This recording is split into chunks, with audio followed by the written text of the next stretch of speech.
దేవుని స్తుతించుడి, ఎల్లప్పుడూ దేవుని స్తుతించుడి. దేవుని స్తుతించుడి, ఎల్లప్పుడూ దేవుని స్తుతించుడి. ఆయన పరిశుద్ధాలయమందు, ఆయన పరిశుద్ధాలయమందు, ఆయన సన్నిధిలో, ఆయన సన్నిధిలో ఎల్లప్పుడూ దేవుని స్తుతించుడి. ఆయన బలమును ప్రసిద్ధి చేయు, ఆయన బలమును ప్రసిద్ధి చేయు, ఆకాశ విశాలమందు, ఆకాశ విశాలమందు ఎల్లప్పుడూ దేవుని స్తుతించుడి.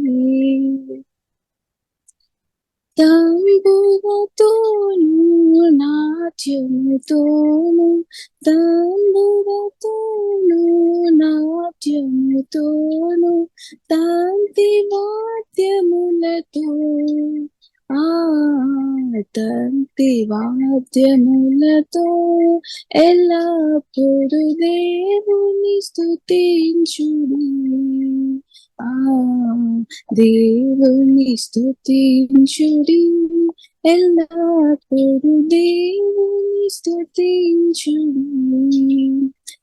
పిల్లల త్రోల చల్లగనూలి, పిల్లల త్రోల చల్లగనూలి, ఎల్ల ప్రజలు చేరి,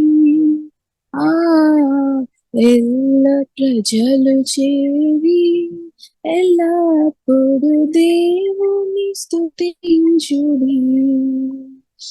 మ్రోగు తాళములతో ఆయన స్తుతించుడి, మ్రోగు తాళములతో ఆయన స్తుతించుడి, గంభీర తాళములతో, గంభీర తాళములతో ఎల్లప్పుడూ దేవుని స్తుతించుడి.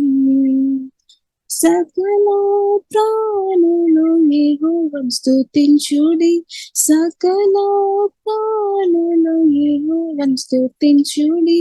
హల్లెలూయా ఆమేన్, హల్లెలూయా ఆమేన్. ఎల్లప్పుడూ దేవుని స్తుతించుడి, దేవుని స్తుతించుడి, ఎల్లప్పుడూ దేవుని స్తుతించుడి. సిలువ చెంత చేరిన నాడు కలుషములను కడిగివేయు, సిలువ చెంత చేరిన నాడు కలుషములను కడిగివేయు. కొలువలెను శిలవలెను సిద్ధపడిన భక్తుల చూచి, సిద్ధపడిన భక్తుల చూచి, సిలువ చెంత చేరిన నాడు కలుషములను కడిగివేయు. కొండలాంటి బండలాంటి మొండి హృదయములను మండించు, మొండి హృదయములను మండించు, పండియున్న పాపులనైనా పిలచుచుండే పరము చేరా, పిలచుచుండే పరము చేరా. సిలువ చెంత చేరిన నాడు కలుషములను కడిగివేయు, సిలువ చెంత చేరిన నాడు కలుషములను కడిగివేయు. 100 గొర్రె మందల నుండి ఒకటి తప్పి ఒంటరియాయే, ఒకటి తప్పి ఒంటరియాయే. 99 గొర్రెల విడిచి ఒంటరి అయినా గొర్రెను వెదికెన్, ఒంటరి అయినా గొర్రెను వెదికెన్. సిలువ చెంత చెరిన నాడు కలుషములను కడిగివేయు, సిలువ చెంత చెరిన నాడు కలుషములను కడిగివేయు. తప్పిపోయిన కుమారుండు తండ్రిని విడచి తరలిపోయే, తప్పిపోయిన కుమారుండు తండ్రిని విడచి తరలిపోయే. తప్పు తెలిసి తిరిగి రాగా తండ్రి అతని చేర్చుకొనెను, తప్పు తెలిసి తిరిగి రాగా తండ్రి అతని చేర్చుకొనెను. సిలువ చెంత చెరిన నాడు కలుషములను కడిగివేయు. పాపీరావా పాపము విడచి, పాపీరావా పాపము విడచి పరిశుద్ధుల విందులో చేరా, పరిశుద్ధుల విందులో చేరా. పాపుల గతిని పరికించితి, పాపుల గతిని పరికించితి. పాతాళంబే వరి అంతము, పాతాళంబే వరి అంతము. సిలువ చెంత చెరిన నాడు కలుషములను కడిగివేయు. పౌలు వలెను శిలావలెను సిద్ధపడిన భక్తుల జూచి, సిద్ధపడిన భక్తుల జూచి.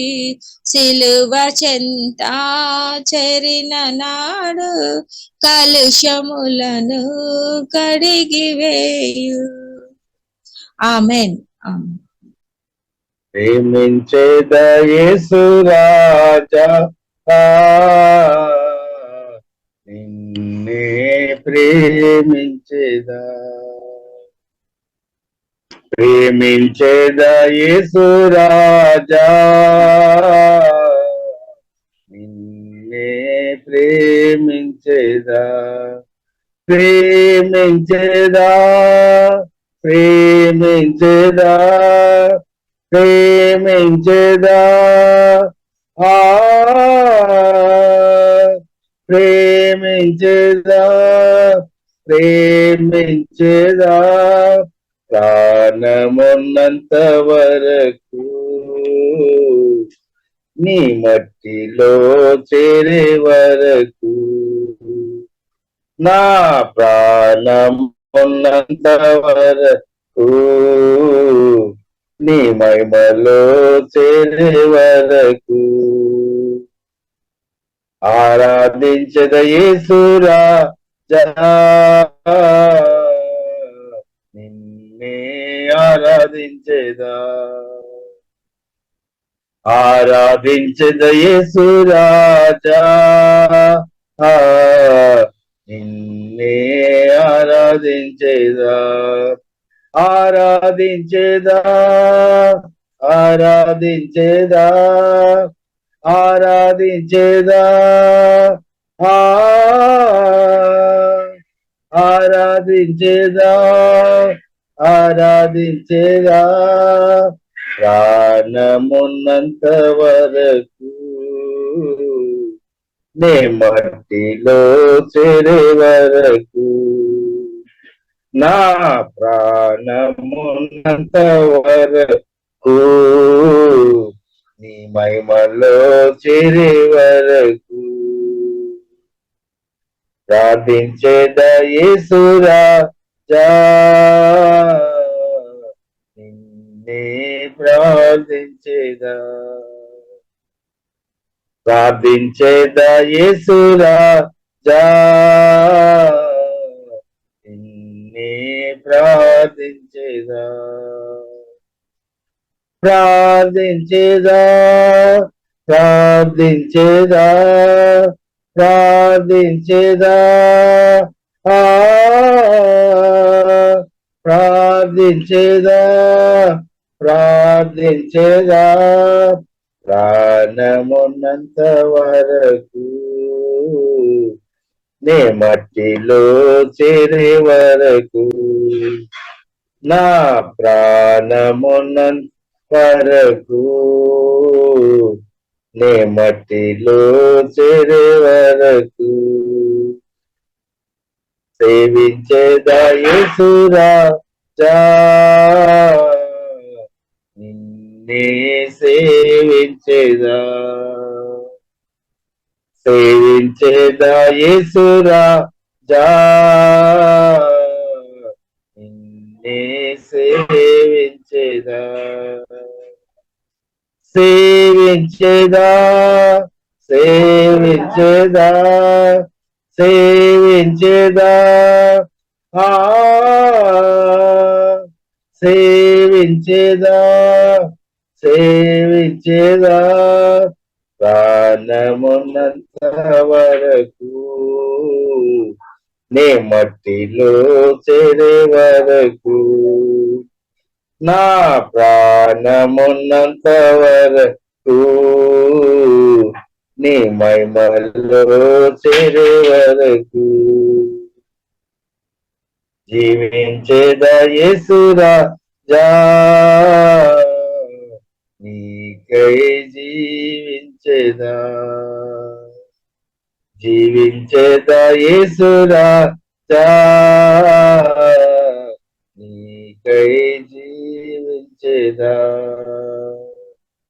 జీవించేదా జీవించేదా జీవించేదా జీవించేదా జీవించేదా ప్రాణమున్నంత వరకు నే మట్టిలో చేరే వరకు నా ప్రాణమున్నంత వరకు నే మట్టిలో చేరే వరకు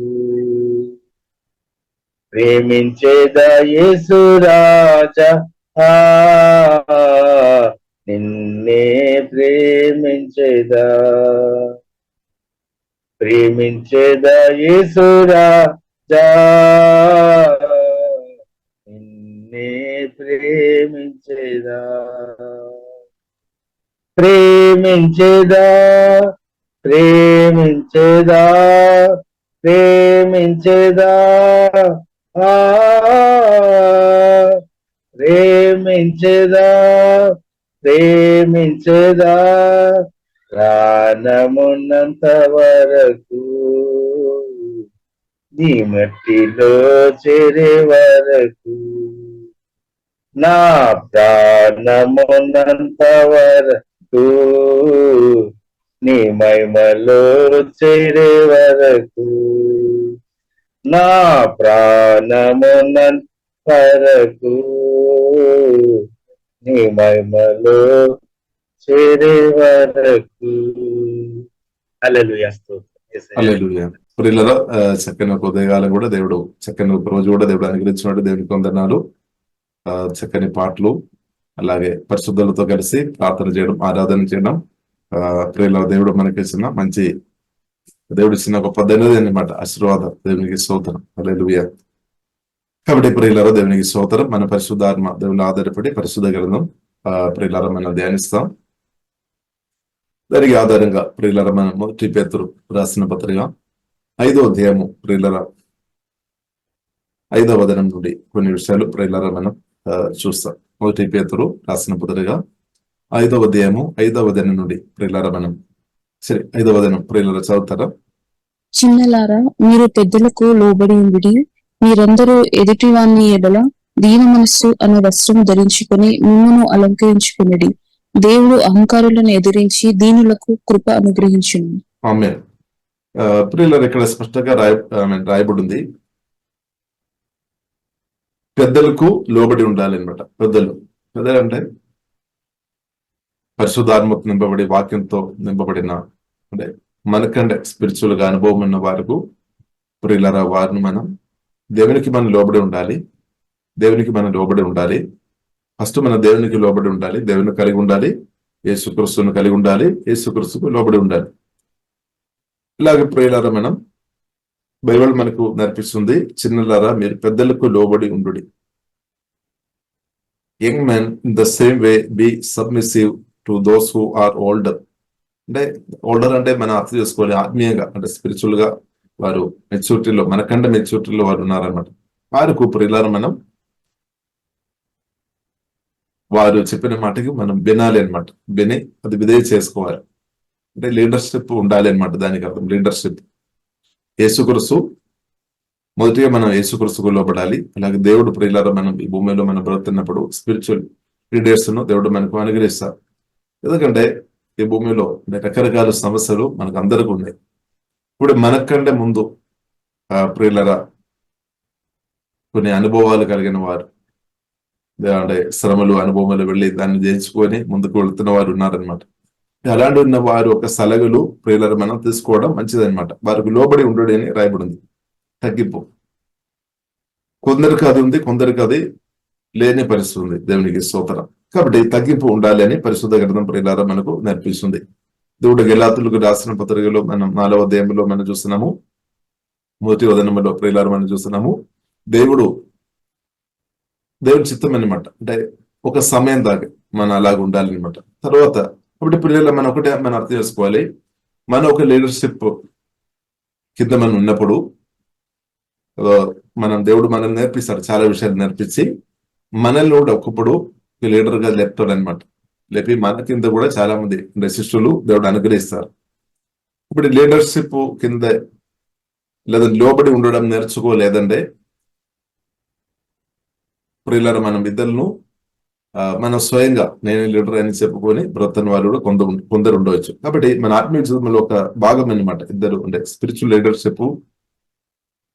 ప్రియులారా మనం వారిని గౌరవించడం, దానికి వారి ఒక మాటలు సలహలు మనం తీసుకొని ముందుకు కొనడం వలన మనకు చాలా మేలు జరుగుతుంది అనమాట. చాలా ప్రియులారా మేలు జరుగుతాయి. ఇప్పుడు ఇక్కడ స్పష్టంగా రాయబడి ఉంది, చిన్నలారా మీరు పెద్దలకు లోబడి ఉండుడి. ఇంకా మీరందరూ ఎదుటి వాని ఎడల దీన మనసు అను వస్త్రము ధరించుకొని మిమ్మల్ని అలంకరించుకొనుడి. అంటే తగ్గింపు, అదొక వస్త్రం అని రాయబడింది. తగ్గింపు ధరించుకొని మిమ్మల్ని అలంకరించుకొనుడి. దేవుడు అహంకారాలను ఎదిరించి దీనులు కృప అనుగ్రహించును. అంటే కొందరు అహంకారంతో గర్వంతో ఉన్న వారు యాక్సెప్ట్ చేయలేదన్నమాట. అథారిటీ యాక్సెప్ట్ చేయలేదు. స్పిరిచువల్ లీడర్స్ నాకెందుకు అని చెప్పి వారు పట్టించుకోలేదన్నమాట. ఎందుకంటే వారు అహంకారం ఉన్న వ్యక్తులు, వారు సొంతంగా వారే నేనే అంతా అని బ్రతారనమాట. కాబట్టి బైబిల్ గ్రంథం మనకు నేర్పిస్తుంది, దేవుడు అహంకారాలను ఎదిరిస్తాయని రాయబడింది. ఎదిరించి దీనులకు కృప అనుగ్రహిస్తారనమాట. అంటే తగ్గింపు కలిగి విధేయత కలిగిన వారికి దేవుడు ఎక్కువ కృప అనుగ్రహించే దేవుడు అనుగ్రహిస్తాడు. హల్లెలూయా. ఎదిరించి దీనులకు కృప అనుగ్రహించునని స్పష్టంగా పరిశుద్ధ గ్రంథం ప్రియులారా మనకు నేర్పిస్తుంది. కాబట్టి ప్రాముఖ్యంగా మనం చూస్తున్నాం 6వ వచనంలో ప్రియులారా మనం చూస్తున్నట్లయితే దేవుని విషయమే దేవుడు తగిన సమయం మందు మనల్ని హెచ్చించాలి. కాబట్టి మన దేవుని ఒక బలిష్టమైన చేతి క్రింద దీన మనస్సుకులై ఉండుడి. తగ్గింపు కలిగిన హృదయంతో దేవుని సన్నిధిలో సమయం గడపాలి. అంటే దానికి అర్థం ప్రియులారా మనకు చాలా విషయం మనం నేర్చుకోవడానికి ఉంది అనమాట. చాలా విషయాలు మనకు నేర్చుకోవడానికి స్పిరిచువల్ గా మనకు ఎన్నో విషయాలు మనం పరిశుద్ధాత్మ దేవుడు అనుదినం మనకు నేర్పిస్తున్నాం అనమాట. ఇప్పుడు మీలో కొందరు దేవుడు అనుభవాల ద్వారా కూడా దేవుడు చాలా విషయాలు నేర్పిస్తారు. వాక్యం ద్వారా దేవుడు నేర్పిస్తారు. పరిశుద్ధాత్మ దేవుడు మనల్ని నేర్పిస్తారు అనమాట. నేర్పించి బలపరిచి స్పిరిచువల్ మెచ్యూరిటీ అనుభవంలోనికి ప్రియులారా దేవుడు నడిపిస్తాడు.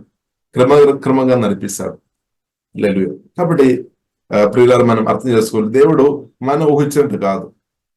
మనం అనుకున్నాము మన ప్రభుత్వం చెప్తారేమో ఇలాగ నడిపించాలి, అలాగ నడిపించాలి, బాగుంది అని. కానీ అలా కాదు. దేవుడు ప్రియులారా తన చిత్తానుసారంగా మనల్ని నడిపిస్తారు. ఇప్పుడు నడిపించినప్పుడు ప్రియులారా మనం అనుకోవద్దు, కొన్ని పరిస్థితులు, కొన్ని శ్రమ అనుభవంలో, కొన్ని ఇబ్బందికరమైన పరిస్థితులు వచ్చినప్పుడు కొన్నిసారి మనకు అనిపిస్తాం, ఓ దేవుడు తోడు లేదా అని కూడా కొన్నిసారి అనిపిస్తాయి.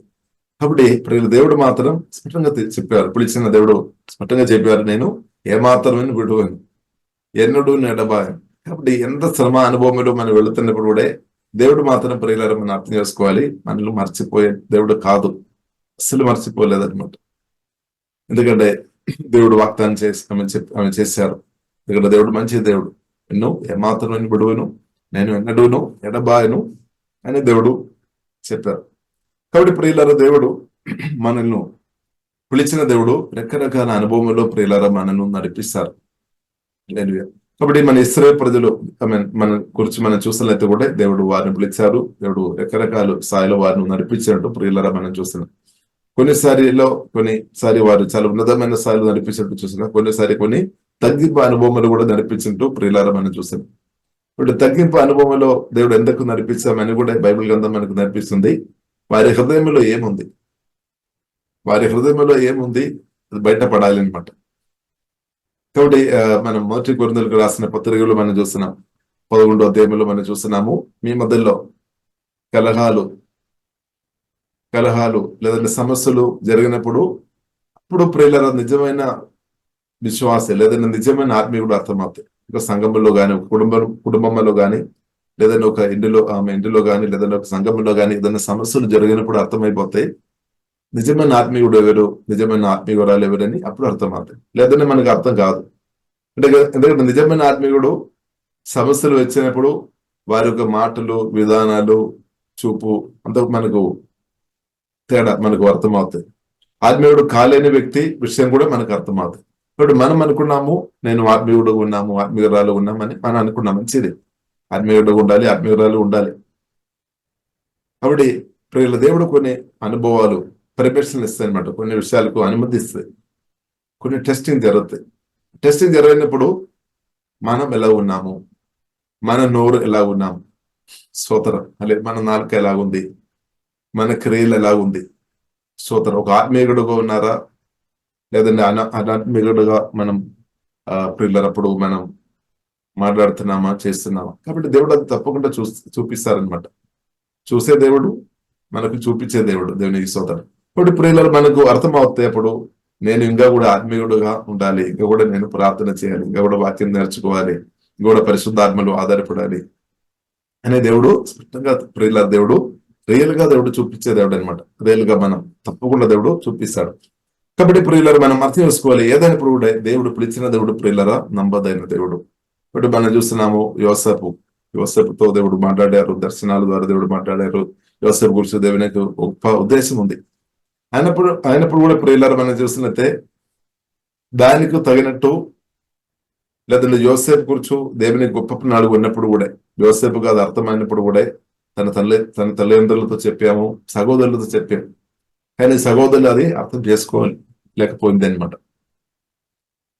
కానీ మనం చూస్తున్నాము సాతాను సొంత సహోదరులను తనను ఇబ్బంది పెట్టడానికి ప్రియులరా సాతాను వాడినట్టు మనం చూస్తున్నాం. లేదు బావిలోనికి పడేస్తున్నట్టు మనం చూస్తున్నాం. కాబట్టి మన ఆత్మీయ జీవితంలో ప్రియుల రకరకాల అనుభవం ఉంది అనమాట. కొన్నిసారి కొందరు బావిలో పడేస్తున్నట్టు అలాంటి పరిస్థితి వస్తాము, చెప్పలేము.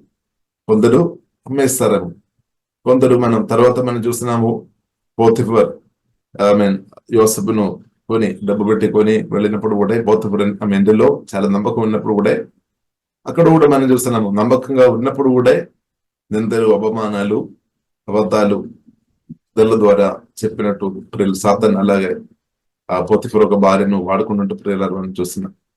కాబట్టి ప్రియులారు మనం అర్థం చేసుకోవాలి, అంతా కూడా ఒక క్లాస్ అనమాట. అంటే మనం నేర్చుకోవాలి దేవునికి స్తోత్రం.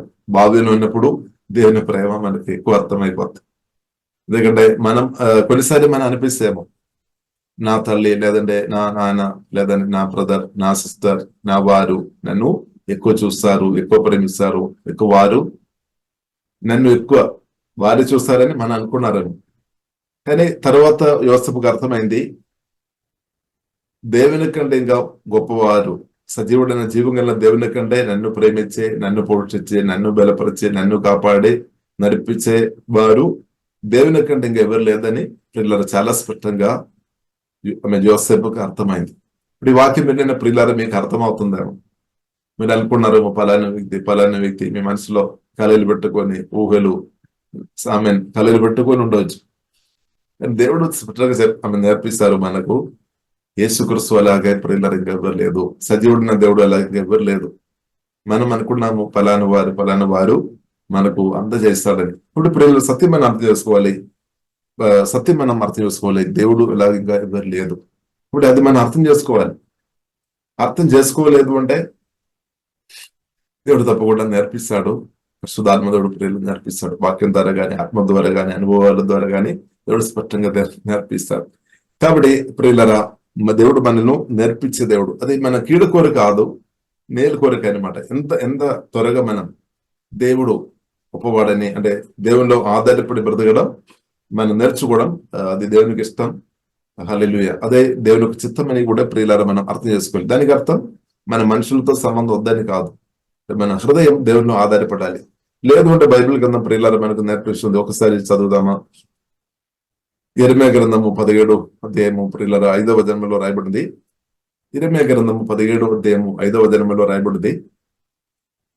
ప్రియులారా చదువుదాం. చదవండి. యెహోవా ఇలాగ సెలవిచ్చుచున్నాడు, నరులను ఆశ్రయించి శరీరులను తనకు ఆధారముగా చేసుకొనుచు తన హృదయమును యెహోవా మీద నుండి తొలగించుకుని వాడు శాపగ్రస్తుడు. వాడు ఎడారిలోని అరుహ వృక్షము వలె ఉండును. మేలు వచ్చినప్పుడు అది వానికి కనబడదు. వాడు అడవిలో కాలిన నేల యందును నిర్జనమైన చవిటి భూమి యందును నివసించును. చూడండి ప్రియులారా, దేవునిలో ఆధారపడలేని వ్యక్తి కూర్చు పిక్చర్ అక్కడ రాయబడింది. దేవునిలో ఆధారపడలేని వ్యక్తి, మనుషులు ఆధారపడి బ్రతున్న వ్యక్తులు పరిస్థితి. మేలు వచ్చినా గానీ వారు అనుభవించలేని పరిస్థితి అనమాట. ఎందుకంటే వారి హృదయం దేవుని నుండి దూరంగా ఉంది అనమాట. దేవుడు అది కోరుకోవడం లేదు. కాబట్టి అది మాత్రం కాకుండా వారు శాపగ్రస్తుడు అని కూడా రాయబడింది, దేవునిలో ఆధారపడలేని వ్యక్తులు. కాబట్టి మనం చిన్నప్పటి నుండి మనకు అలవాటు ఉండొచ్చు మనుషుల మీద ఎక్కువ ఆధారపడి. ఓకే, అది తెలియని కాలంలో అలాగ ఉండవచ్చు. కానీ సజీవుడైన దేవుడు కోరుతున్న విషయం దేవునిలో ప్రియులారా మనం అందరం ఆధారపడి బ్రతకడం మనం నేర్చుకోవాలి. ప్రత్యేక దేవుని పిలుపు ఉందని వారు దేవునిలో ఆధారపడి బ్రతకాలి. ఎందుకంటే మనుషులు ఎల్లప్పుడూ సహాయం చేయాలని గ్యారంటీ 100% లేదు. దేవుడు కొందరిని వాడతారు, దేవుని చిత్తమైన వారు దేవుడు వాడతారు. కానీ ప్రియులారా మనం అర్థం చేసుకోవాలి, దేవుడు అలాగే ఎవరు లేదని, దేవుని పిలుపు ఉందనా మనం అర్థం చేసుకోవాలి. లేదు, ప్రత్యేక దేవుని పిలుపు, సేవా పిలుపు ఉన్నవారు అర్థం చేసుకోవాలి. ఎందుకంటే మనం దేవుని ఆధారపడి బ్రతకడం మనం నేర్చుకున్నప్పుడు, దేవుడు మనకు సహాయం చేసినప్పుడు ఆ దేవుని మనం ఎంతగా గొప్పగా మనం చెప్పవచ్చు. లేదంటే మనం చెప్పలేం. లేదంటే మనం చెప్తాం పలానా బ్రదర్ కానీ సిస్టర్ కానీ నాకు సహాయం చేస్తామని చెప్తాం, దేవుని గురించి మనం చెప్పలేం. ఇప్పుడు దేవుని పిలిపోయినది మన దేవుని గురించి చెప్పాలి, దేవుని మహిమపరచాలి, మనుషులను కాదు. కాబట్టి ప్రియులారా మనం చూస్తున్న అబ్రహాం విషయంలో అబ్రహామును మనం చూస్తున్నాము. 5 రాజులకు వ్యతిరేకంగా యుద్ధం గెలిచి తిరిగి వచ్చినప్పుడు ఒక రాజు చెప్తారు, హల్లెలూయా, దేని నుండి ఈ హల్లెలూయా ఇది తీసుకొని చెప్తారనమాట. సంపద అంతా తీసుకొని చెప్తున్నప్పుడు అబ్రహాం చెప్పారు, నాకు అది వద్దు, నాతో వచ్చిన దాసులకు నీవు ఇవ్వడానికి ఉన్నది నువ్వు నాకైతే వద్దు. ఎందుకంటే నీవు ఒకవేళ నాకు ఇచ్చిన తర్వాత నీవే నన్ను గొప్పగా చేసామని రావద్దనమాట. అంటే ఆ మనిషి, ఆ రాజు. కాబట్టి ఇప్పుడు ఇలా అంటే అబ్రహాం అర్థమైంది, అంటే దేవుడు పిలుపు పొందిన అబ్రహాము దేవుడిని గణపరచాలి అనమాట. దేవుడు నన్ను హెచ్చించామని సాక్ష్యం చెప్పాలి. దేవుడు నన్ను హెచ్చించాము, ఇంత దీనమైన ఆమె ఘోరమైన పరిస్థితి నుండి, ఇంత లోతైన పరిస్థితి నుండి, ఎవరు లేని సమయంలో సజీవుడైన దేవుడు నన్ను అభిషేకించి బలపరిచి నాకు జ్ఞానం ఇచ్చి కృప ఇచ్చి నన్ను దేవుడు లేపామని ప్రియులారా మనం చెప్పాలి దేవునికి స్తోత్రం. ఇప్పుడు అందరూ మనకు సహాయం చేసుకొని ఉంటే మన అందరి గురించి చెప్తారేమో, ప్రభు గురించి ఎలాగ చెప్తారు. కాబట్టి ప్రియులారా మనం చూస్తుంది కాబట్టి బైబిల్ గ్రంథం ప్రియులారా మనం అర్థం చేసుకోవాలి. మన దేవుని ఆధారపడి బ్రతకడం నేర్చుకోవాలి. దానితో పాటు మనుషులను కూడా మనం గౌరవించాలి. వారికి మనం మేలు వేసుకొని ప్రియులారా మనం ముందుకు వెళ్ళాలి. కాబట్టి యెహోవాలో ఏడవ దినం యెహోవాను నమ్ముకొని వాడు ధన్యుడు, యెహోవానికి ఆశ్రయముగా ఉండను. ఒకటి ప్రియులారా మనం చూసిన దేవులో ఆధారపడి మనం బ్రతున్నప్పుడు వారు ధన్యులని రాయబడింది. కాబట్టి మన హృదయం అలాగ రావాలని దేవుడు, మనస్సు అలాగే ఉండాలి అని దేవుడు కోరుతుంది. కాబట్టి వాక్యం ద్వారా పరిశుద్ధాత్మ దేవుడు మన మనస్సును అన్నదైనా మార్చినాక దేవుడు మన మనస్సును మార్చినాక. కాబట్టి మనుషుల మీద ఎక్కువ ఆధారపడుతున్న వ్యక్తులకు తప్పకుండా భయం వస్తుంది. మనుషుల మీద మీ హృదయం ఎక్కువ ఆధారపడిన వ్యక్తిగా ఉండే వారు ఏదైనా ఒక చిన్న మాట వారు మనకు అనుకూలంగా చెప్పలేదు అంటే, లేదంటే కొద్దిగా వారు కోపంతో ఉంటే అప్పుడే మీ హృదయంలో తప్పకుండా బాధ ఇంక్రీస్ అవుతాయి, టెన్షన్ వస్తుంది. ఎందుకంటే ఆ వ్యక్తిలో మీరు ఆధారపడుతున్నారు, ఆ వ్యక్తి ఇప్పుడు నెగిటివ్ గా మాట్లాడుతున్నారు, ఆ వ్యక్తి కోపంతో ఉన్నారు. మీకు తెలుసు మీ ఆశీర్వాదాలు పొందుకోవడం కష్టమే. ఎందుకంటే కోపంతో ఉన్నారు. కోపంతో ఉన్న వ్యక్తి ఆశీర్వాదం ఇవ్వలేదు. కాబట్టి ఇప్పుడు ఇలా మనం అర్థం చేసుకోవాలి. అందుకొరకు బైబిల్ మనకు నేర్పిస్తుంది, యెహోవాను నమ్ముకొని వాడు ధన్యుడు, యెహోవా వారికి ఆశ్రయము నుండును. వాడు జలముల వద్ద నాటబడిన చెట్టువలె నుండును, అది కాలువల ఓరను దాని వేళ్ళు తన్నును, పెట్టగలిగినను దానికి భయపడదు. చూడండి, భయపడలేదు అనమాట. జీవగల దేవుని ఆధారపడుతున్న వ్యక్తి భయపడడం లేదు. కానీ జీవగల దేవుని ఆధారపడలేని మరి వెంటనే భయం వస్తుంది. నేను అర్థం చేసుకోవాలి. జీవగల దేవుళ్ళు ఆధారపడితే నిజంగా సజీవుడైన ప్రభువైన పునరుద్ధానుడైన సమాధి నుండి తిరిగిలేచిన సజీవుడైన యేసుక్రీస్తులో మనం ఆధారపడి నిజంగా బ్రతుకుతున్న వ్యక్తి భయపడలేదన్నమాట. ఎవరు నెగిటివ్ మాట చెప్పినా కానీ, అవిశ్వాస మాటలు చెప్పినా కానీ, కోపం చూపినా కానీ, నేను సహాయం చేయలేదు అని చెప్పినా కానీ, నేను మీతో రాదు అని చెప్పినా కానీ, నేను నిన్ను దీవించలేదు అని చెప్పినా కానీ కదలలేదన్నమాట. ఎందుకంటే పునాది ప్రభువైన యేసుక్రీస్తు అనమాట. జీవితం దేవుని వాక్యం మీద, యేసుక్రీస్తు మీద కట్టుతుందన్నమాట. హల్లెలూయా. కొందరు దేవుని క్రీస్తు మీద కడతారు, కొందరేమో అలాగే మామూలుగా ఆమేన్. కాబట్టి బైబిల్ గ్రంథం మనకు నేర్పిస్తుంది. అదే బైబిల్ గ్రంథం మనకు యేసుక్రీస్తు స్పష్టంగా చెప్పారు. మత్తయి సువార్త 7వ అధ్యాయంలో కూడా చివరి భాగంలో ప్రభు చెప్పారు, గాలి వస్తుంది, తుఫాను వస్తుంది, వరదలు వస్తుంది. కాబట్టి బెడ్డ మీద కట్టబడిన ఇల్లు మాత్రం అది కూలిపోలేదు. నేను బెడ్డ మీద కట్టబడలేని ఇల్లు, ఇసుక మీద కట్టబడిన ఇల్లు అందు కూడా ఆ సమస్య వచ్చినప్పుడు నాశనం అయిపోతుంది. కాబట్టి ఇప్పుడు ఇలా మనం అర్థం చేస్తున్నాం, ఆత్మీయ జీవితంలో టెస్ట్ ఉంది అనమాట. టెస్ట్ లేని జీవితం టెస్ట్ ఉంది. కాబట్టి కొన్ని గాలి, తుఫాను అలాంటి సమస్యలు, వరదలు అలాంటి సమస్యలు వస్తాయి. ఒకటి మనం అర్థం చేసుకోవాలి. అందుకొరకు ప్రియులారా మన యేసుక్రీస్తు మాటలు నేర్చుకోవడం, పరిశుద్ధాత్మ దేవుని మాటలు నేర్చుకొని, మరి అలాగే దేవుని మాటలు ముందుగా మనం సంగ్రహించుకొని హృదయంలో నింపుకొని ఉంటే, నింపుకోవడం మాత్రం కాదు, వాక్యానుసారంగా మనం బ్రతుకుతున్న వ్యక్తిగా ఉంటే, ఇంత తుఫాన్ గాని, గాలి గాని, వరద గాని వచ్చినా అది మనల్ని కదిలించలేదన్నమాట. నిలబడతాయి అనమాట. నిలబడతాయి. సమస్యలు వచ్చినా నిలబడతాయి, స్ట్రాంగ్ గా నిలబడతాయి. ఇంకా అదేగా పరిశుద్ధాత్మ సహాయపడిన వాక్యం ద్వారా అదేంగా ఫలిస్తాయి అనమాట. అదేంగా ఆమె దేవుని నామానికి మహిమ తెచ్చే వ్యక్తి గట్టిగా నిలబడదు. ఇప్పుడు ప్రియులారా మనం అర్థం చేసుకోవాలి, మన దేవుని వాక్యం మీద పరిశుద్ధాత్మ సహాయం వల్ల మన జీవితాన్ని కట్టుకోవడం నేర్చుకోవాలి. దేవుని ఒక మాటలు వినడం మాత్రం కాదు, ఆ మాట అనుసారంగా మనం బ్రతకడం, మనం అప్లై చేయాలన్నమాట. వాక్యానుసారంగా బ్రతకాలి. కాబట్టి బండ మీద ఇల్లు కట్టడం అంటే మన వాక్యాలు విని హృదయంలో నాటుకోవడం మాత్రం కాదు, హృదయంలో వాక్యం సమృద్ధి నాటుకోవాలి. మంచిది. ఇప్పుడు ప్రతి రోజు ఆ దేవుని వాక్యానుసారంగా లేదంటే దేవుని చిత్తానుసారంగా దేవుని స్వరం విని మన అడుగు వేసుకోవాలి. ఒకవేళ మిమ్మల్ని ఎవరైనా ఇబ్బంది పెట్టదన్న స్థాయిలో ఉండే, యేసుక్రీస్తు చెప్పారు, ఒకవేళ మిమ్మల్ని ఎవరైనా ఇబ్బంది పెట్టదన్న స్థాయిలో ఉండే, ఎవరైనా హెల్ప్ ఇచ్చినప్పుడు, ఉపద్రవించినప్పుడు మీరు ఏం చేసుకోవాలి? వారి కొరకు ప్రార్థన చేయాలి. ఇక్కడ వారిలో సమ్ ఈవిల్ స్పిరిట్ ద్వారా వారు మీకు వ్యతిరేకంగా పనిచేస్తున్నాము. కాబట్టి యేసు ఆమె నమ్మక ప్రార్థన చేసినప్పుడు స్పిరిట్ ప్రభావం తగ్గిపోతే వారు కూల్ అయిపోతాయి. లేదు వారు కోపంతో ఉన్నప్పుడు మీరు కూడా, లేదంటే మనం కూడా అరుచుకొని, లేదంటే మనం కూడా ఇంకా గట్టిగా ఇంత కోపంతో ఉన్నా కదా నాకు ఇంకా ఎక్కువ ఉంది అని అలాగే మనం కూడా కోపం చూపించినట్లయితే మనం అక్కడ స్పిరిచువల్ గా ప్రియులారా ఫెయిల్ అయిపోతాయి అనమాట. అదే మనం చూస్తున్నాము 1 పేతురు 3వ అధ్యాయం 9వ వచనంలో పరిశుద్ధాత్మ దేవుడు స్పష్టంగా మనకు నేర్పిస్తుంది. దేవుడు పిలిచాము, దేని కొరకు పిలిచాము? ఆశీర్వాదం అనుభవించడానికి కొరకు దేవుడు పిలిచారు, నిజమే. కానీ సాతాను కోరికేంటది? మీరు ఆశీర్వాదం అనుభవించవద్దు అని దెయ్యాలు కోరుతుంది. కాబట్టి ఇప్పుడు ఇలా మనం చూసినట్లయితే ఎవరైనా కీడుకు బదులుగా మాట్లాడినప్పుడు, ఎవరైనా దూషించినప్పుడు, దేవుని బిడ్డగా, దేవుని వాక్యంతో నింపబడిన ప్రార్థన చేస్తున్న దేవుని బిడ్డగా మన అప్పుడు సైలెంట్ గా ఉండడం మంచిది. దేవునితో మనం ప్రార్థన చేయడం మంచిది. ఆ వ్యక్తితో మనం వ్యతిరేకంగా మనం మాట్లాడవద్దు, కానీ తండ్రితో మనం మాట్లాడాలి, యేసుతో మనం మాట్లాడాలి, తండ్రితో మనం మాట్లాడాలి. యేసు క్రీస్తు నేర్పించామన్నమాట. తండ్రితో మనం మాట్లాడాలి. ఎవరైనా దృష్టికొని వచ్చినప్పుడు ఆ కేసు, ఆ సమస్య యేసులో తండ్రితో వెంటనే చెప్పాలి. ఇప్పుడు తండ్రి ప్రియులరా అంటే సజీవుడైన దేవుడు కార్యం చేస్తాడు. దేవుడు తన దూతల ద్వారా కానీ దేవుడు ఏ విధమైన సరే పరిస్థితులు అడుగులోనికి తీసుకుని వస్తాయి. కానీ మనం శరీరానుసరంగా బ్రతకవద్దు అనమాట. కానీ ప్రియులరు అక్కడే శరీరానుసరంగా బ్రతుకుతున్న వ్యక్తులు ఓడిపోతాయి అనమాట. ఆత్మీయుడు అక్కడ ఓడిపోలేదు. పరిశుద్ధాత్మ నింపబడి పరిశుద్ధాత్మ గెలుపులో ఉన్న వ్యక్తి అక్కడ ఓడిపోలేదు. అని శరీరానుసరంగా లేదంటే స్పిరిచువల్ బేబీగా మీరు అక్కడ ఓడిపోతాయి. ఇప్పుడు మనం అనుకోదు ఎక్కువ వయసు వచ్చిన వారు ఆత్మీయురాలని కాదు. మనం చాలాసార్లు అనుకున్నాం ఎక్కువ వయసు వచ్చిన వారు, ఎక్కువ సంవత్సరం దేవుని నమ్మిన వ్యక్తులు ఆత్మీయురాలని మనం అనుకున్నాం.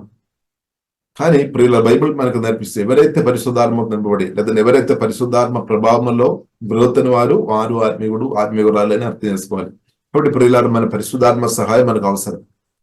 హల్లెలూయా. కాబట్టి ఒక వ్యక్తి మనకు వ్యతిరేకంగా మాట్లాడుతున్నప్పుడు మనకు వస్తేపైనా సైలెంట్ గా ఉండాలి అంటే, మనం నెమ్మదిగా ఉండాలి అంటే, సైలెంట్ గా మనం కూడా నోరు మోసుకొని ఉండాలి అంటే పరిశుద్ధాత్మ సహాయం ఖచ్చితంగా అవసరం అనమాట. పరిశుద్ధాత్మ సహాయం అవసరం లేకుండా మాట్లాడుకోవచ్చు, వారికి వ్యతిరేకంగా ఎన్ని మాట్లాడినా చెప్పవచ్చు ఈజీగా. దానికి పరిశుద్ధాత్మ సహాయం అవసరం లేదు. కానీ అప్పుడు ఆ టైంలో మనకు వస్తేపు సైలెంట్ గా ఉండాలి అంటే హోలీ స్పిరిట్ సహాయం మనకు అవసరం. కాబట్టి యేసుక్రీస్తు జీవితంలో అది మనం చూస్తున్నాం. కొన్నిసారి యేసుక్రీస్తును తిట్టినప్పుడు, ఉమ్మేసినప్పుడు, వ్యతిరేకంగా యేసుక్రీస్తుకు వ్యతిరేకంగా మాట్లాడినప్పుడు కొన్నిసారి మనం బైబిల్ గ్రంథం మనకు నేర్పిస్తుంది యేసుక్రీస్తు అంటే చెవిటి వాడుగా, అంటే వినలేనట్టు, చూడలేనట్టు ఉన్నట్టు ప్రియులరా మనం చూస్తున్నాం కానీ చూడలేనట్టు ఉన్నాం అనమాట. అంటే స్పందించలేదన్నమాట. కాబట్టి శరీరానుసరంగా ప్రియులరా కొందరు ప్రత్యేకంగా రక్షణ పొందలేని వ్యక్తులు, వారిలో పాప స్వభావం బలైన వారు కొన్ని మాటలు క్రియలు కొన్నిసారి జారిపోతాయి అనమాట. అప్పుడు ఆత్మీయురాలు ఉన్న మనం వెంటనే మన మాటలు కూడా జారిపోవద్దు అనమాట. ఒకవేళ జారిపోయి ఉండే దానికి అర్థం మనం కూడా మనం అంత తేడా ఏం లేదనమాట. మనం అంత తేడా లేదు. హల్లెలూయా. వారు అన్నిటేమో మనమేమో రక్షణ పొందాము, కానీ మనల్ని కూడా ఇప్పుడు పాపస్వభావం లేదంటే శరీరం క్రియలు మనల్ని కూడా ప్రభావం చేస్తుంది. దానికి అర్థమైనది మనకు ఇంకా కూడా ప్రార్థన చేయాలి, ఇంకా కూడా వాక్యం మనకు అవసరం, ఇంకా కూడా పరిశుద్ధాత్మలో ఆధారపడి బ్రతకడం ప్రియులారా మనం నేర్చుకోవాలి. కాబట్టి 1 పేతురు 3వ అధ్యాయం 9లో రాయబడింది, ఆశీర్వాదానికి ప్రియులారా వారసులకు దేవుడు పిలిచిన కాబట్టి కీడుకు బదులుగా మనం కీడు చేయవద్దు. ఎందుకంటే ఒకవేళ మనం కీడు చేసి ఉంటే దానికి అర్థమైనది ఏదైతే మనం విత్తనాలు పెడతారో దానికి కోత ఉంది అనమాట. కాబట్టి మనం ఆత్మానుసారంగా విత్తనాలు పెట్టే వ్యక్తిగా ఉండాలి. కీడుకు బదులుగా మనం కీడు వేసినట్లయితే కీడు మనం విత్తనాలుగా పెట్టి ఉంటే తిరిగి మనకు కీడు వస్తాయి అనమాట. అంతే, అది ఆపలేం ఎవరు. ఇప్పుడు మనం ఒకరు దృష్టినప్పుడు మనం కూడా తిరిగి దృష్టినప్పుడు దానికి కూడా తిరిగి కొత్త ఉంది అనమాట. కాబట్టి అంతవరకు ప్రియులారా మనం అర్థం చేసుకోవాలి, కీడుకు బదులు కీడు చేయవద్దని బైబిల్ మనకు నేర్పిస్తుంది. దూషణకు బదులుగా మనం దూషణ చేయవద్దు. ఎందుకంటే అదొక ప్రిన్సిపల్ అనమాట. మనం ఏది విత్తనాలు పెడతారో దానికి పోతుంది అనమాట. హల్లెలూయా. కాబట్టి మనం ఒకవేళ తప్పు చేస్తుంటే దేవుడు క్షమిస్తాడు. ఏసైనా పాపం క్షమించము, మాటలు జారిపోయింది, క్రియ జారిపోయింది, దేవుడు క్షమిస్తారు. దానికి కాన్సిక్వెన్స్ ఉంది అనమాట. మన విత్తనాలు పెట్టి ఉంటే దానికి ప్రియులారా కోత ఉంది, దానికి ఒక కాబట్టి అది మంచి విషయం కానీ చెడు విషయం కానీ. అందుకొరకు ప్రియులారా మనం ఆత్మానుసారంగా బ్రతకడం చాలా ప్రాముఖ్యం. ప్రార్థన చేసుకుని పరిశుద్ధాత్మతో కలిసి బ్రతకడం చాలా ప్రాముఖ్యం. కాబట్టి మనం అనుకోవద్దు అన్ని పరిస్థితి అనుకూలం ఉన్నప్పుడే మన ఆత్మీయురాలుగా ఉండడం అని కాదు. స్తోత్రం. అలాగే మనకు వ్యతిరేకంగా మాట్లాడుతున్నప్పుడు లేదంటే అభ్యుద్ధరులైన ప్రజలతో మనం బ్రతుకుతున్నప్పుడు అక్కడ మనం పరిశుద్ధత చూపాలి. దేవునికి స్తోత్రం. ఒంటరిగా మనం ఒక రూమ్లో మనకు నేను పరిశుద్ధరాలుగా ఉన్నామని మనం మనం అలాగే అనుకోవచ్చు. కానీ పాపల మధ్యలో మన యేసుక్రీస్తు మనం చూస్తున్నాం, పాపల మధ్యలో దిగి వచ్చాం, పాపలతో కలిసి భోజనం చేశాం, కానీ పాపం చేయలేదు. అది యేసుక్రీస్తు కోరుతున్న ఆత్మీయత అనమాట. కాబట్టి యేసుక్రీస్తు కోరుతున్నప్పుడు అది జరుగుతాయి. కాబట్టి ప్రియులారా మన పరిశుద్ధాత్మలో మనం ఆధారపడాలి. కాబట్టి మన ఆశీర్వాదాలు ప్రియులారా మనం అనుభవించినట్టు యేసునామములో దేవుడు కృప అనుగ్రహించిన. కాబట్టి మన ఆశీర్వాదాలు మనం అనుభవించాలంటే ఏం చేసుకోవాలి? మన నోరు కాపాడుకోవాలి. అదే మనం చూస్తున్నాం. ఒకసారి చదువుతామా? 1 పేతురు 3:10 చదువుతామా? ఒకసారి చదువు. 1 పేతురు 3:10.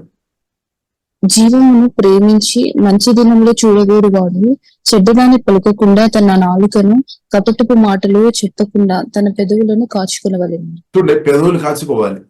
అది ఒక టెస్టింగ్ జరుగుతుంది. పెదవులు కాచుకోవాలి. పెదవులు కాచుకోలేదంటే ఆశీర్వాదానికి అడ్డం పడతాయి అన్నమాట. కాబట్టి జీవమును ప్రేమించి మంచి దినములు చూడగోరువాడు. మంచి దినం కావాలంటే పరిశుద్ధాత్మను మనం అర్థం చేసుకోవాలి. మనం ప్రియుల నాలుక ఎలాగే వాడుకోవడం మనం నేర్చుకోవాలి. మంచి ధర్మలు చూడవాడు చెడ్డ దాన్ని పలుకుండు, చెడ్డ మాటలు పలుకుండు. కొందరు చెడ్డ మాటలు పలుకొని వస్తారు మన దగ్గర. మనం కూడా చెడ్డ మాటలు పలికినట్టు ప్రేరణ ఇస్తుంది, ఎంకరేజ్ చేస్తుంది అన్నమాట. కానీ మనం అసలు పలుకోవద్దు. మనం పలకాలి, యేసుక్రీస్తు గురించి పలకాలి, దేవుని ప్రేమ గురించి పలకాలి, మంచి మాటలు పలకాలి, అంతే. కాబట్టి ఇప్పుడు ఇలా మనం అర్థం చేసుకోవాలి. కాబట్టి జీవమును ప్రేమించి మంచి ధర్మలు చూడవాడు చెడ్డ దాన్ని పలకుండా కబడం మాటలు మనం చెప్పకుండా మనం నాలుక అంటే మన నోరు కాచుకోవాలి, అంతే సింపుల్. మనం నోరు కాచుకోవాలి. నోరు కాచుకొని మనం ఏం చేసుకోవాలి? దేవుని స్తుతించుకోవాలి, దేవునితో ప్రార్థన చేసుకోవాలి, అంతే. ఒకవేళ మాట్లాడి ఉంటే బ్లెస్సి మాట పలకండి, అంతే. ఒకవేళ మీకు మాట్లాడాలి మీకు ప్రేరణ ఎక్కువ వచ్చినట్టు మాట్లాడండి, కానీ దేవుని మాటలు పలకండి. వారి గురించి ఒక మంచి మాట పలకండి. నువ్వు చాలా మంచి మాట ఒకటి పలకండి, అంతే. కాబట్టి ఇప్పుడు మన అది అలాగే పరిశుద్ధాత్మతో కలిసి మన నాలుక ఎలా వాడుకోవడం మనం నేర్చుకోవాలి. కాబట్టి ఇప్పుడు ఇలా మన యెరెమయా గ్రంథంలో మనం చూసాము, 17వ అధ్యాయంలో ప్రియులారా మనం చూసాము. 8వ వచనంలో ప్రియులారా మనం చూడవచ్చు, దేవుల్లో ఆధారపడుతున్న వ్యక్తులు వారు భయపడలేదని రాయబడింది. దాని ఆగు పచ్చగా నుండును, వర్షం లేని సంవత్సరమున చింద నొదదు, కావు మానదు. అంటే చింద లేదు, బాధ లేదు, టెన్షన్ లేదు. కారణం ఏంటిది? పూర్తి దేవుల్లో ఆధారపడుతున్న వ్యక్తికి బాధ లేదనమాట. ఒకవేళ మీరు ఇప్పుడు కూడా బాధపడుతున్నామంటే దానికి అర్థం మీరు పూర్తిగా దేవుల్లో ఆధారపడడం లేదు. గ్యారంటీ, పూర్తి దేవుల్లో మీరు ఆధారపడలేదు. వేరే దేని మీదైనా ఆధారపడుతున్నారు. మీ సొంత శక్తి, సొంత బుద్ధి, సొంత జ్ఞానం, లేదని మనుషులు, లేదని డబ్బు, ఆస్తి, వేరే దాని మీద ఆధారపడుతున్నారు. కానీ దేవుల్లో ప్రియులారా పూర్తి ఆధారపడుతున్న వ్యక్తులకు వారి బాధ నుండి బయటపడతాయి, చింద ఆలోచన దాని నుండి బయటపడతాయి. కాబట్టి ఇప్పుడు ఇలా మనం దేవుని ఆధారపడాలి, పూర్తి ఆధారపడాలి. బైబిల్ అదే మనకు నేర్పిస్తుంది. పూర్ణ హృదయంతో మనం పూర్తి దేవుని ఆధారపడాలి. పూర్తి ప్రియులారా మనం ఆధారపడడం వలన మనకి మేలే, కీడు కాదు, మేలే. కానీ నూతన పరచబడలేని మన మనసుకు అర్థం కాదేమో అది, లేదంటే మనకు అలవాటు లేదేమో. కాబట్టి అందుకొరకు మన మనసును నేర్పించాలి. మన మనసులకు ట్రైనింగ్ కావాలన్నమాట. ఆ ట్రైనింగ్ లో మీరు కొందరు ఉన్నారు, స్తోత్రం, హల్లెలూయా. ట్రైనింగ్, మన మనసుకు ట్రైనింగ్ నేర్పించాలి. జీవగన్న దేవుడు, సజీవుడైన దేవుడు ప్రభువైన యేసుక్రీస్తు ఉన్నాడు. కాబట్టి ఇప్పుడు ఇలా బైబిల్లో మనకు నేర్పిస్తుంది. యేసుక్రీస్తు పేరు, నన్ను తిన్నవారు నా ద్వారా బ్రతుకుతాయి. ఇప్పుడు మీరు నేను ఎలాగ బ్రతుకుతాయని మీరు ఎవరు బాధపడకండి. ఒకటి చేయండి, ప్రార్థన వరుగా వాక్యం ఎక్కువ తినండి. తప్పకుండా వాక్యమే పరిశుద్ధాత్మను మిమ్మల్ని జయంతో నడిపిస్తాడు. 100% గ్యారెంటీ అనమాట. హల్లెలూయా. కాబట్టి ఇప్పుడు ఇలా మనం అనుకోవద్దు వారు వీరు మనకు. కాబట్టి మన మనసులో ఇలాగ అనుకోవద్దు, ఫలాని వ్యక్తి నాకు సహాయం చేయలేదు, ఫలాని వ్యక్తి నాకు సహాయం చేయాలని. అంటే దేవుడు నాకు సహాయం చేయాలి, దేవుని ఆధారపడాలి. ఇప్పుడు దేవునితో మనం మాట్లాడుతున్నప్పుడు దేవుడు చిత్తమున్న వారిలో దేవుడు వాడతారు. ఇప్పుడు డైరెక్ట్ మన యేసుక్రీస్తులో తండ్రితో మాట్లాడాలి, డైరెక్ట్ మనుషులతో కాదు. డైరెక్ట్ మనుషులతో అంటే కొన్నిసారి వారు మనకు సహాయం చేస్తారు, కొన్నిసారి సహాయం చేయలేదు. అప్పుడు మనకు బాధ వస్తాయి. సహాయం చేసినప్పుడు చాలా సంతోషం ఉండొచ్చు, సహాయం చేయలేదన్నప్పుడు మనకు కోపం, లేదంటే మనకు నిరాశ, బాధ రావడానికి అవకాశం ఉంది. కాబట్టి మనం అర్థం చేసుకోవాలి, మనం మన అవసరాలు విషయంలో తండ్రితో చెప్పడం నేర్చుకోవాలి. తండ్రిలో ఆధారపడి నేర్చుకోవాలి. ఇప్పుడు తండ్రితో జీవన దేవుని దేశంలో చెప్పినప్పుడు దేవుని చిత్తమైన వారిని దేవుడు వాడతారు, లేదని మనుషులు వాడతారు. దేవుని చిత్తమైన వారు వాడతారు, మనం అనుకున్న వారు కాదేమో. హల్లెలూయా. కొన్నిసారి మనం అనుకున్న వారిని కూడా దేవుడు వాడతారు. అందుకొరకు ప్రియులారా, మనం జీవగల దేవుళ్ళ ప్రియులారా మనం ఆధారపడదాం. దేవునితో యేసులో విషయాలు చెప్తాం. అందుకొరకు ప్రభు చెప్పారు, నా రాజ్యం నీది మొదటి వెదగొడి, అప్పుడు అన్ని మీకు వస్తాయి. ఇప్పుడు మనమేమో మొదటి దేవుని రాజ్యం నీది వెదగడం లేదేమో, మనుషులకు భయపడి దేవుని రాజ్యం నీది మనం వెదగడం లేదేమో. కాబట్టి ప్రియులారా, మనం మనుషులకు భయపడొద్దని బైబిల్ గ్రంథం మనకు నేర్పిస్తుంది. దేవునికి భయపడాలి, దేవుని మాటకి లోబడాలి. అదే పేతురు అపొస్తలుల కార్యములు మనం చూస్తున్నాము. వారితో చెప్పారు, పేతురు యోహాను వారితో చెప్పారు, మీరు యేసుక్రీస్తు గురించి పలుకోవద్దు, సువార్త చెప్పవద్దు. కానీ వారు తిరిగి అడిగారు, మేము దేవుని కంటే మనుషుల మాటకు మేము ఎలాగ లోబడాలి? ఇప్పుడు ఒకవేళ మీరు దేవుని కంటే మనుషుల మాటకు లోబడి భయపడి ఉన్న వ్యక్తిగా మీరు ఉన్నారు. కాబట్టి ప్రియులారా, మనం అర్థం చేసుకోవాలి, మనం చేంజ్ చేయాలి. పేతురు యోహాను ఏం చెప్పారు? దేవుని మాటకు లోబడడానికి వారు సమర్పించారు. అలాగే ప్రియులారా సమర్పించారు. ఎందుకంటే దేవుడు అలా ఏం చెప్పలేదు. మనల్ని నిర్మించిన, మన కొరకు ప్రాణం పెట్టిన, మన కొరకు ప్రియులారా స్తోత్రం, ఆత్మను మనకి ఇచ్చిన, నిత్య జీవన ఇచ్చిన, రక్షణ ఇచ్చిన అలా యేసుక్రీస్తు లాగా లేదు అని సత్యం పరిశుద్ధాత్మ వలన మనం అర్థం చేసుకోవాలి. లేదు. కాబట్టి మనం దేవునిలో ఆధారపడుతున్నప్పుడు ఒకటి సత్యం ప్రియులారా మనం అర్థం చేసుకోవాలి, దేవుని చిత్తమైన ఆశీర్వాదాలు తప్పకుండా మీరు అనుభవిస్తారు. దేవునిలో ఆధారపడి బ్రతున్నప్పుడు దేవుని చిత్తమైన ఆశీర్వాదాలు ఈ రోజైనా రేపైనా తప్పకుండా దేవుడి చిత్తమైన సమయంలో ఆశీర్వాదాలు మీ దగ్గరికే దేవుడు నడిపిస్తాయి అనమాట. దేవుడు పని చేస్తాడు, దేవుడు కార్యం చేస్తాడు, ఎవరు ఆపలేదు. కానీ మనం డైరెక్ట్ దేవుని కంటే మనుషులు ఆధారపడినప్పుడు వారి సహాయం చేయలేదంటే మనం చాలా బాధ వస్తాయి, చాలా దుఃఖం, నిరాశ వస్తుంది, భయం వస్తుంది. అందువరకు ప్రియులారా, మనం దేవునిలో ఆధారపడి హృదయడం పరిశుద్ధాత్మ వలన మనం నేర్చుకోవాలి. కాబట్టి దానికి ప్రాముఖ్యంగా వాక్యం బూచుకోవడం నేర్చుకోవాలి. బూచుకోవడం మాత్రం కాదు, వాక్యం సమృద్ధి నింపుకోవాలి, వాక్యానుసరంగా హృదయడం నేర్చుకోవాలి. ఇప్పుడు మన అవసరాలు తప్పకుండా మనం ఊహించిన అడుగు వాటినట్టుగాను ఊహించిన దానికంటే ఎక్కువ దేవుడు ఇస్తాడు. ఇప్పుడు మీరు మనసులో కొన్ని టార్గెట్ పెట్టి ఉండొచ్చు, దానికంటే ఎక్కువ కూడా దేవుడు ఇస్తాడు. దానికంటే ఎక్కువ కూడా మనం తండ్రి ఇస్తాడు. బైబిల్లో రాయబడింది, 1 తిమోతి 6:17-18 రాయబడింది. 17-18 ప్రియులారా మనం చూసినట్లయితే దేవుడు మనకు ధారాళంగా మనం అనుభవించడానికి ధారాళంగా ఇచ్చే దేవుడు అని రాయబడింది. కాబట్టి అస్థిరమైన ధనముల మీద మనం ఆధారపడవద్దు, కానీ స్థిరమైన జీవగల దేవుళ్ళు మనం ఆధారపడాలి. కొందరేమో అస్థిరమైన మనుషుల మీద ఆధారపడతారు, కొందరేమో అస్థిరమైన డబ్బు ఆస్తి మీద, అంటే అస్థిరమైన ధనం మీద కొందరు ఆధారపడతారు. కాబట్టి ప్రియులారా, మనం దేవుడు కోరుతుంది మన జీవగల దేవుల్లో పూర్తిగా ఆధారపడతాం. దేవుడు మన కోరిన దానికన్నా అడుగు వాటినట్టుగా ఎక్కువ మనకి ఇచ్చే దేవుడు. అందుకు ధారాళంగా మనం అనుభవించినట్టు ఇస్తాడు. అంటే మనం అది సమాధానం అనుభవించుకొని, సంతోషాన్ని అనుభవించుకొని దేవుని స్తుతించుకొని, ఆశీర్వాదాలు అనుభవించుకొని ఇద్దరులకు దేవుని విధంగా బ్రతకడమే ప్రియులారా దేవుని యొక్క చిత్తం. కాబట్టి ఈ వాక్యం ద్వారా దేవుడు ప్రియులారా దీవించినాక ప్రియులారా మనం ప్రార్థన చేస్తాం. పరిశుద్ధమైన మా ప్రేమ కలిగిన తండ్రి, మీ శిలువ రక్తం ద్వారా మమ్మల్ని ఒకసారి కడుగుతున్నాం. భిన్న వాక్యాలు జీవమాలాగా మార్చుము దేవా. ప్రభా, మీలో ఆధారపడి బ్రతకడం పరిశుద్ధాత్మ వాక్యం ద్వారా దేవా మమ్మల్ని అధికంగా దేవా నడిపించమని ప్రార్థనిస్తున్నాం. దేవా, మీలో ఆధారపడి మేము బ్రతుకుని వారు మేము దేవుని అనుభవిస్తాయని రాయబడినట్టు ఈ వాక్యం విన్న ప్రతి ఒక్కరు ప్రభా మీలో ఆధారపడి అన్నదానం బ్రతికినట్టు దేవా శ్రోతని వారు గొప్ప దేవుని అనుభవించినట్టు దేవా భయపడకుండా దేవా మేము బాధతో ఉండకుండా తండ్రి సమాధానం, సంతోషం, నెమ్మది అనుభవించుకొని దేవా అనుదినం బ్రతికే కృప ప్రతి ఒక్కరికి దేవా దేశమని ప్రత్యేకంగా ప్రార్థన చేస్తున్నాం తండ్రి. మీకంటే ఎవరైనా మనుషుల మీద ఆధారపడుతున్న వారు ఉంటే వారికి ఈ రోజు వాక్యం ద్వారా మారుమనసు అనుభవం దేశమని ప్రత్యేకంగా ప్రార్థన ఇస్తున్నాం తండ్రి. ఓహే రబాకార ఆమె సహాయదేమో తండ్రి, మీలో ఆధారపడి మీ ద్వారా తండ్రి దేవులను అనుభవించుకొని, శుద్ధించుకొని, ఆరాధించుకొని, నూరందులో ఫలించుకొని అనుదినం బ్రతికే గొప్ప కృప తండ్రి మాకు అందరికీ వేసే అధిక దేశమని హృదయం ప్రార్థనిస్తున్నాం తండ్రి. ఇప్పుడు వచ్చిన ప్రతి ఒక్కరిని దీవిస్తున్నాము, యేసు నామములో ప్రార్థనిస్తున్నాము గొప్ప మా పరమ తండ్రి. ఆమేన్.